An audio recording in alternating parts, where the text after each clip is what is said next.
নমস্কার। আশা করি আপনারা সবাই ভালো আছেন। আজকের গল্পটি আপনাদের জন্য নিয়ে এসেছি এক অনুরাগী বন্ধু। তিনি এটি পাঠিয়েছেন, কিন্তু চান তার পরিচয় গোপন থাকুক। তিনি চেয়েছেন আমি যেন এই গল্পটি আপনাদের শোনাই। গল্পটা একটু অন্যরকম, একটু গভীর আর সত্যিই মনে দাগ কাটার মতো। আর হ্যাঁ, একটা কথা, এই গল্পের কোনো এক ফাঁকে আমি আমার ব্যক্তিগত ইমো নাম্বারটি দেব, তাই নাম্বারটি পেতে হলে পুরো গল্পটি মন দিয়ে শুনতে হবে।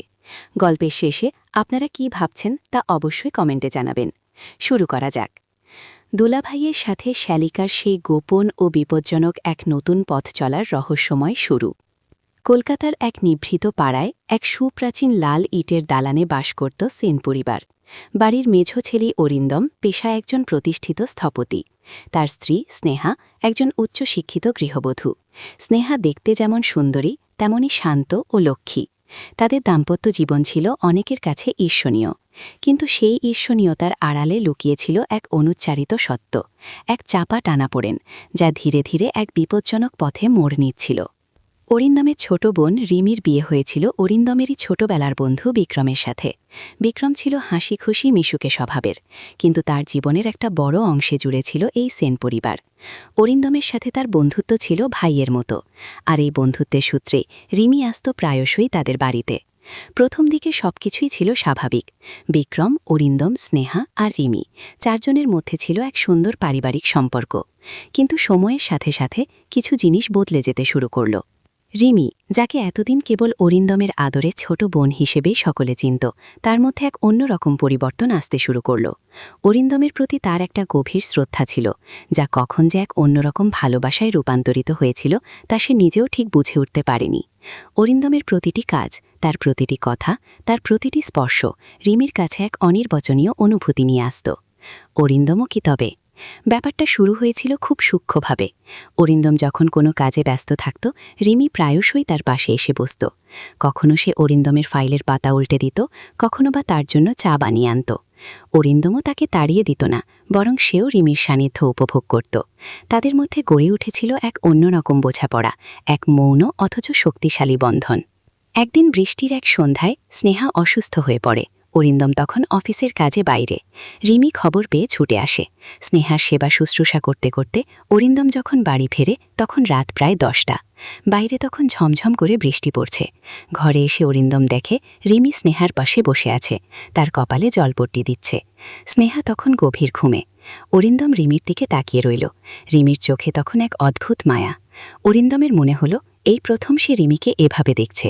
তার নরম মুখশ্রী, তার চোখের গভীরতা, তার চুলের গোছাগুলো কপালের উপর এসে পড়েছে, সবকিছুই যেন অরিন্দমকে এক অজানা ঘোরে আচ্ছন্ন করে ফেলল। অরিন্দম আস্তে আস্তে রিমির পাশে এসে বসল। তাদের দুজনের মধ্যে সামান্য দূরত্ব, কিন্তু সেই দূরত্ব যেন বিদ্যুতের মতো সঞ্চারিত এক আকর্ষণে ভরে উঠল। অরিন্দম অনুভব করল রিমির শরীরের উষ্ণতা। রিমির নিঃশ্বাস প্রশ্বাসের শব্দ তার কানে বাজতে লাগল। সে রিমির দিকে তাকিয়ে রইল। রিমি ধীরে ধীরে মুখ তুলল। তাদের চোখাচোখি হতেই দুজনের মনেই ঝড় বয়ে গেল। সেই দৃষ্টি যেন সব কথা বলে দিল, যা ভাষায় প্রকাশ করা সম্ভব নয়। অরিন্দম ফিসফিস করে বলল, তোমার দেরি হয়ে গেল। রিমি মাথা নাড়ল, তার গলা শুকিয়ে কাঠ। সে কোনো মতে বলল, ভাবলাম আপনাকে একা কষ্ট করতে হবে না। অরিন্দম আলতো করে রিমির হাতটা ধরল। রিমির সারা শরীরে যেন বিদ্যুৎ খেলে গেল। সে চমকে উঠল, কিন্তু হাত সরিয়ে নিল না। অরিন্দমের হাতের স্পর্শে এক অন্যরকম মাদকতা ছিল। সেই স্পর্শে কোনো পরিচিত বন্ধুর বা ভাইয়ের ছাপ ছিল না, ছিল এক গভীর, তীব্র, নিষিদ্ধ আকর্ষণের অনুভূতি। তুমি আজ একা কেন এসেছ? অরিন্দমের গলার স্বর কাঁপছিল। রিমি এবার মাথা নিচু করল। বিক্রম আজ বন্ধুদের সাথে বাইরে গেছে। এই উত্তরটা যেন অরিন্দমের মনে আরও কিছু উস্কে দিল। সে রিমির মুখের দিকে আরও মনোযোগ দিয়ে তাকালো। রিমির চোখের কোণে, তার ঠোঁটের কোণে এক চাপা কষ্ট, এক গভীর ইয়ার্নিং। অরিন্দম সবটাই পড়তে পারছিল। তোমার ভালো লাগছে না? অরিন্দম প্রশ্ন করল। রিমি এবার কেঁদে ফেলল। সে অরিন্দমের কাঁধে মাথা রাখল। অরিন্দম রিমির মাথায় হাত বুলিয়ে দিতে লাগল। সেই মুহূর্তে তাদের দুজনের মনেই একটা কথা ঘুরপাক খাচ্ছিল। এই অনুভূতি কি শুধুই ভাই বোনের, নাকি এর চেয়েও বেশি কিছু? সেই রাতে বৃষ্টির শব্দ ছাপিয়ে তাদের হৃদস্পন্দন যেন এক নতুন গানের সুর তুলছিল। অরিন্দম রিমির শরীরের প্রতিটি রেখা অনুভব করতে পারছিল। রিমির নিঃশ্বাসের উষ্ণতা তার মুখে লাগছিল। সে অনুভব করল রিমি তার দিকে আরও একটু ঝুঁকে আসছে। তাদের দুজনের মধ্যেকার সেই ব্যবধান ধীরে ধীরে মুছে যাচ্ছিল। অরিন্দম রিমির চুলের গন্ধ নিল। সেই গন্ধটা যেন তাকে আরও মাতাল করে তুলছিল। সে আলতো করে রিমির চুলে হাত বোলালো। রিমির শরীর কেঁপে উঠল। অরিন্দম রিমির মুখের দিকে তাকালো। রিমির চোখে তখন জল, কিন্তু সেই জলে এক গভীর আকুলতা। অরিন্দমের মনে হলো এই মুহূর্তে সে রিমির সব কষ্ট দূর করে দিতে পারে। রিমি। অরিন্দমের গলা দিয়ে শুধু এইটুকু শব্দ বের হলো। রিমি চোখ তুলল।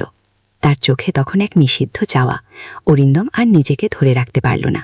সে আলতো করে রিমির গাল ছুল। রিমির শরীর আবার কেঁপে উঠল। সে চোখ বন্ধ করল। অরিন্দম ধীরে ধীরে নিজের মুখটা এগিয়ে নিয়ে গেল। তাদের ঠোঁট দুটি স্পর্শ করল। সেই স্পর্শ ছিল বিদ্যুতের মতো, এক তীব্র, আকস্মিক অথচ বহু প্রতীক্ষিত স্পর্শ। সেই স্পর্শে ছিল কতদিনের চাপা কষ্ট, কতদিনের অস্ফুট ভালোবাসা আর এক ভয়ঙ্কর ভবিষ্যতের হাতছানি। অরিন্দমের মনে হলো সে যেন এক গভীর অতলে তলিয়ে যাচ্ছে। রিমির ঠোঁট যেন তার সব ভয়, সব দ্বিধা গ্রাস করে নিচ্ছিল। কিছুক্ষণ পর তারা একে অপরকে ছাড়ল, কিন্তু তাদের দুজনের শরীর তখন কাঁপছে। চারপাশের পরিবেশ যেন তাদের দুজনের হৃদস্পন্দনকেই প্রতিফলিত করছে। স্নেহা তখনও ঘুমাচ্ছে।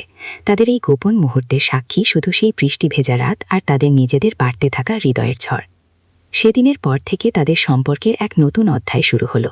প্রতিদিনের দেখা হওয়া, প্রতিদিনের কথা বলা, সবকিছুতেই এক নতুন মাত্রা যোগ হলো। অরিন্দম যখনই রিমির দিকে তাকাত, তার মনে এক অন্যরকম টান অনুভব করত। রিমি যখন অরিন্দমের সান্নিধ্যে আসত, তখন তার মনে এক মিশ্র অনুভূতি হতো, আনন্দ, ভয় আর তীব্র ভালোবাসা। তাদের এই গোপন সম্পর্ক আর কতদিন লুকিয়ে থাকবে, আর এই নিষিদ্ধ প্রেমের পরিণতিই বাকি হবে? এই প্রশ্নের উত্তর তখনও তাদের অজানা, কিন্তু তারা জানত তারা এক বিপজ্জনক পথে পা বাড়িয়েছে। যে পথের শেষ কোথায় তা কেউ জানে না। একদিন অরিন্দম আর রিমি দুজনেই নিজেদের বসার ঘরে বসেছিল। স্নেহা তখন গ্রামের বাড়িতে মায়ের অসুস্থতার খবর পেয়ে, তাই বাড়িতে শুধু অরিন্দম আর রিমি। বাইরে তখন ঝিরিঝিরি বৃষ্টি। অরিন্দম খবরের কাগজ পড়ছিল আর রিমি জানলার ধারে বসে বাইরের দিকে তাকিয়েছিল। অরিন্দম হঠাৎ বলল, রিমি, তোমার কি কখনো মনে হয়? রিমি ঘুরে অরিন্দমের দিকে তাকালো। তার চোখে সেই পরিচিত আকুলতা। কি মনে হয়? রিমি ফিসফিস করে বলল। অরিন্দম তার কাগজ সরিয়ে রাখল।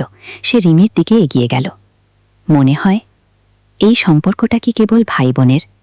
রিমি এবার অরিন্দমের আরও কাছে এসে বসল। তার ঠোঁট কাঁপছিল। অরিন্দম দা, আমি জানি না। অরিন্দম রিমির হাতটা ধরল। আমি জানি এটা ঠিক নয়, কিন্তু আমি নিজেকে থামাতে পারছি না। রিমি এবার অরিন্দমের দিকে ঝুঁকে এলো। আমিও নিজেকে থামাতে পারছি না। তাদের ঠোঁট আবার মিলল। এবার যেন সেই স্পর্শে আরও গভীরতা। সেই চুম্বনে ছিল কতদিনের অবদমিত ইচ্ছা, কতদিনের চাপা টান। অরিন্দমের মনে হলো সে যেন রিমির গভীরে ডুবে যাচ্ছে। রিমির শরীরের উষ্ণতা তাকে আরও বেশি উন্মত্ত করে তুলছিল। তাদের দুজনের নিঃশ্বাস প্রশ্বাস ভারী হয়ে এলো। হঠাৎ দরজায় কড়া নাড়ার শব্দ হলো। বিস্ফোরিত চোখে তারা একে অপরের দিকে তাকালো। কে হতে পারে এই অসময়ে? অরিন্দম রিমির হাত ছেড়ে দিয়ে উঠে দাঁড়ালো। তার মনে এক অজানা ভয়। রিমিও ভয়ে সিটিয়ে গেল। দরজা আবার বাজল, এবার আরও জোরে। কে? অরিন্দম জিজ্ঞেস করল।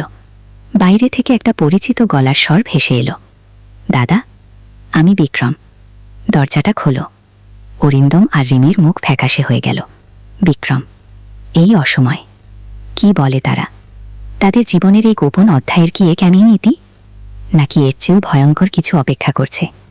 এই টান টান উত্তেজনার মুহূর্তে আমি আজকের মতো গল্প শেষ করছি। আপনারা কি ভাবছেন তা কমেন্টে অবশ্যই জানাবেন। যদি আপনারা চান আমি এই গল্পের দ্বিতীয় পর্ব নিয়ে আসব, আর আমার ইমো নাম্বার পেতে হলে অবশ্যই পুরো গল্পটি মনোযোগ দিয়ে শুনতে হবে। সাবস্ক্রাইব করতে ভুলবেন না।